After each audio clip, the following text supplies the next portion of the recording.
Hi, Jeff Mitchell with the Golf Standard. Today we're in the sand and we're talking about trajectory control. I was a lucky guy. When I played on tour, I ended up spending some time in a bunker with a guy that I think may have been one of the very best bunker players that ever lived, and that's Raymond Floyd. And a couple of the things that he really stressed with me was that you have to learn how to control how far the golf ball goes in the air, but to control what the ball does on the ground, you change the trajectory.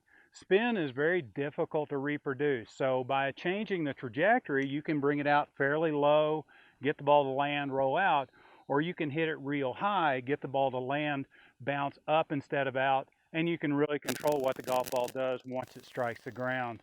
So today we're going to talk about two really solid basic elements in this.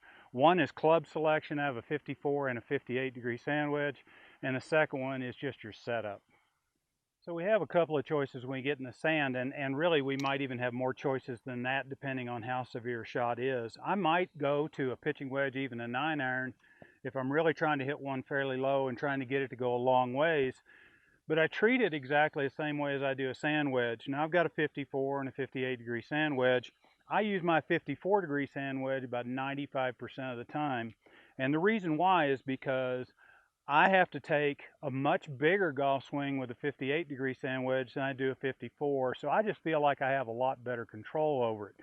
The setup is basically the same no matter what club you're going to have, because what you're trying to do is you're trying to get the ball up in the front of your stance, try to get the club going very level underneath. The change is in club selection, you want to change the loft more than anything if you're trying to change the trajectory. You can see that as I set up to this ball right here, I've got the club about 1/3 of the way open right here. The ball's in the forward part of my stance. I'm gonna line up just a little bit left. If I take a normal swing right here, this ball is gonna come out at a medium trajectory. So here I have a 54-degree sand wedge, and in a normal setup, I set up with the club about 30 degrees open, and I line up a little left of my target. And what I'm trying to do is to swing this club along the line of the body and level underneath the golf ball. If I do that in this very normal setup, I'm gonna produce a pretty much medium trajectory shot.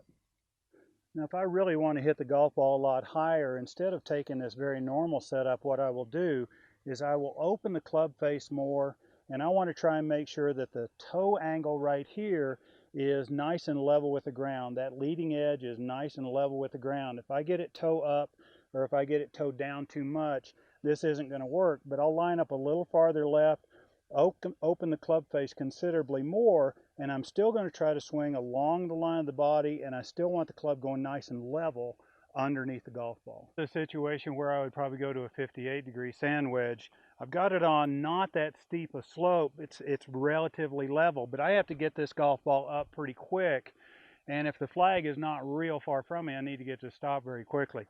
So here I would set up, and with a 58, I can open this up a little bit extra, just a little bit, line up slightly left of my target, swing along the body and along that slope, and really get the golf ball elevated and get it to stop quickly on the green.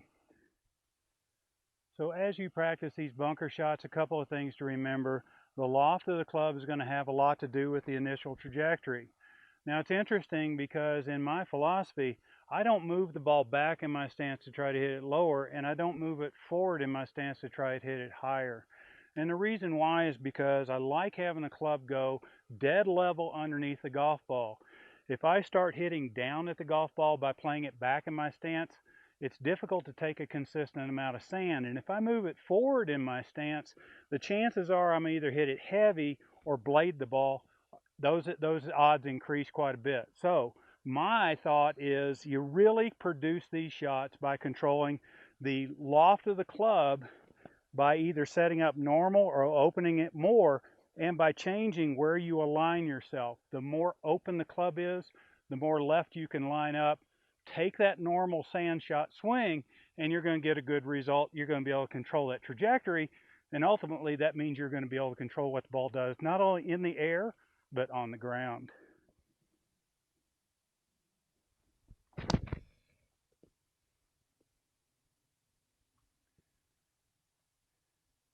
Loft on the club, alignment, Those are going to help you control the golf ball not only in the air, but on the ground.